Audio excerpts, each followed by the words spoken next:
जय श्री श्याम दोस्तों, हारे के सहारे की जय हो।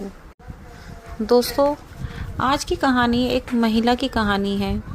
एक ऐसी महिला जो अंदर से पूरी तरह टूट चुकी थी, ख़त्म हो चुकी थी। वो कहती है कि मैं अंदर से पूरी तरह टूट कर बिखर चुकी थी। मेरी ज़िंदगी में सब कुछ ख़त्म हो गया था, लेकिन श्याम बाबा ने उनकी ज़िंदगी में इतना बड़ा चमत्कार किया कि आज वो बाबा की कृपा से एकदम अच्छी और सुखद ज़िंदगी जी रही हैं। तो दोस्तों, जय श्री श्याम सभी भक्तों को।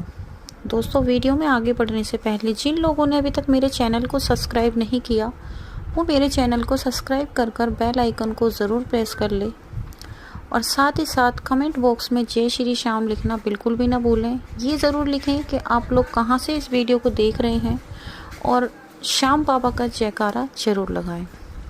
तो दोस्तों, आज की जो कहानी है वो हापुड़ में रहने वाली एक महिला की कहानी है जिनका नाम सुनीता है। जी हाँ दोस्तों, ये सुनीता जी 4 बहनें हैं, इनका कोई भाई नहीं है। सुनीता जी बताती हैं ये बहुत ही गरीब परिवार से हैं। सुनीता जी चारों बहनों में सबसे बड़ी थी।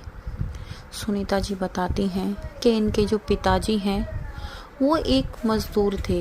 वो एक बैटरी रिक्शा चलाया करते थे, जिससे वो इनके परिवार का पालन पोषण कर रहे थे। इनके पिताजी एक घर में वही अकेले थे जो काम कर कर उनका घर परिवार चला पा रहे थे। सिर्फ इनको 2 रोटी का ही सहारा था और इनको और कोई ऐसी वो नहीं थी कि भाई अच्छी फैसिलिटी मिले। सुनीता जी को अपने पिताजी को ये सब करते हुए देखकर बहुत ज़्यादा बुरा लगता था। उनको मन ही मन अपने आप के ऊपर गुस्सा आता था कि उनके पिताजी इतनी ज़्यादा मेहनत कर रहे हैं और हम उनके लिए कुछ भी नहीं कर पा रहे हैं। सुनीता जी बताती हैं कि जब मैंने होश संभाला और मैंने अपने जब पिताजी को मैं देखती थी, जब वो सुबह के निकले शाम को घर में घुसा करते थे, पूरे पूरे दिन सवारियों को ढोते थे। पहले वो पैंडल वाली रिक्शा चलाते थे, फिर वो बाद में बैटरी रिक्शा चल गई और जब वो धूप में हारे थके शाम को घर आते थे तो उनका चेहरा देखकर उन्हें बहुत बुरा लगता था। वो बताती हैं कि उन्होंने उसी दिन से ठान लिया था कि मुझे कुछ ना कुछ अपने परिवार के लिए ज़रूर करना है। मुझे ऐसी ज़िंदगी नहीं जीनी। मैं नहीं चाहती कि मेरे पिताजी इतनी ज़्यादा मेहनत करें। उनके पिताजी ज़्यादा पढ़े लिखे नहीं थे, लेकिन उनका सपना था कि वो अपनी चारों बेटियों को इस लायक बनाएं कि वो कुछ ना कुछ कर पाएँ। लेकिन पैसे ना होने की वजह से वो अपनी बेटियों को सरकारी स्कूल में पढ़ाते थे। सुनीता जी भी सरकारी स्कूल में पढ़ती थी। वो कक्षा 12वीं में पहुंच चुकी थी। जब वो कक्षा 12वीं में आ चुकी थी, वो बताती हैं कि जब वो 12वीं क्लास में आ चुकी थी तब उनको लगता था कि अब मुझे कहीं ना कहीं नौकरी करनी चाहिए, मुझे अपने पापा का सहारा बनना चाहिए, क्योंकि उनका कोई भाई नहीं था। जिस वजह से उनको लगता था कि मुझे अपने माता पिता के लिए कुछ ना कुछ तो करना है। उनकी 3 छोटी बहनें थीं, वो भी सरकारी स्कूल में पढ़ा करती थी। उनकी मम्मी जी बेचारी ज़्यादा पढ़ी लिखी नहीं थी, जिस वजह से वो अपना घर को संभालती थी। अब सुनीता जी जब 12वीं क्लास में आ चुकी थी, उनके पिताजी के पास इतने पैसे नहीं थे कि वो उनका एक अच्छे कॉलेज में एडमिशन करा सकें, लेकिन फिर भी उन्होंने इधर उधर से उधार करके कर्जा लेकर अपनी बेटी का कॉलेज में एडमिशन कराया।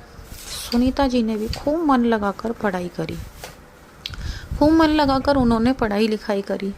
फिर सुनीता जी ने सरकारी नौकरी के फॉर्म भरने शुरू कर दिए।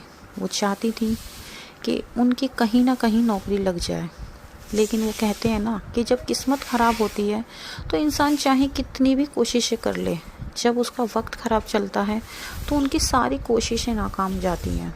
ऐसा ही कुछ सुनीता जी के साथ हो रहा था। सुनीता जी के पास कोई कमाने का ज़रिया तो था नहीं, इसलिए उन्होंने डिसाइड करा कि वो बच्चों को ट्यूशन पढ़ाएंगी। अब उन्होंने बच्चों को ट्यूशन पढ़ाना शुरू करा, क्योंकि वो टीचर की नौकरी की तैयारी में लग चुकी थी, जिसमें उनको पैसों की बहुत ज़्यादा ज़रूरत थी। उनके पिताजी पे कर्जा भी बहुत ज़्यादा हो चुका था। वो नहीं चाहती थी कि उनके पिताजी पे और ज़्यादा कर्जा हो, इसलिए उन्होंने बच्चों को ट्यूशन पढ़ाना शुरू करा, जिससे वो अपनी फ़ीस के लायक अपना पैसा थोड़ा इतना कमा लेती थी कि वो अपनी फ़ीस भर सकें, और वो अपनी पढ़ाई पर भी पूरा फोकस कर रही थी। उनके मन में बस ये था कि मुझे अब तो कुछ ना कुछ करना ही है। उन्होंने ठान लिया था कि उन्हें एक टीचर बनना है, एक ऐसा अच्छा टीचर जो हर बच्चे को शिक्षा दे सके और हर बच्चा पढ़ लिख कर कुछ ना कुछ बन सके। ऐसी ज़िंदगी बिल्कुल भी ना जिए। तो उनकी इतनी मेहनत करने के बाद भी उनकी मेहनत सब खराब हुई। उन्होंने फॉर्म भरे तब भी उनका सिलेक्शन नहीं हुआ। वो हर बार किसी न किसी वजह से वो रह ही जाती, कभी 1 नंबर से तो कभी 2 नंबर से वो फेल हो ही जाती। फिर उन्हें लगा कि शायद मेरे नसीब में तो कुछ है ही नहीं। इतनी कोशिश करने के बाद भी कुछ नहीं हो पा रहा है। आखिर ना जाने हमारे नसीब में क्या ही है। उन्होंने अब उम्मीद छोड़ दी थी। वो बताती हैं, उन्हें लगता था कि अब वो कुछ नहीं कर पाएंगी। उन्हें लगता था कि उनका जीना बिल्कुल बेकार है। अब वो उनके पिताजी को उनकी शादी की भी चिंता सताने लगी। लेकिन सुनीता जी को तो कुछ ना कुछ करना था। वो कहती थी कि पिताजी आप मेरी बिल्कुल फ़िक्र ना करें, क्योंकि उनके पास इतने पैसे भी नहीं थे कि वो अपनी बेटी की अच्छी शादी कर पाएँ। लेकिन वो चाहते थे कि वो शादी करें, वो कर्जा लेकर शादी करते।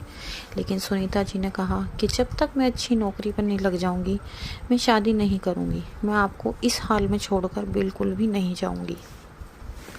फिर एक दिन सुनीता जी जब बच्चों को पढ़ा रही थी, तो उनके घर पे एक महिला आती है उनकी मम्मी से मिलने, और वो कहती हैं कि तुम्हें अपनी बेटी की शादी करनी चाहिए, तुम इनकी शादी क्यों नहीं कर देती, अब तो इनकी शादी की उम्र हो रही है।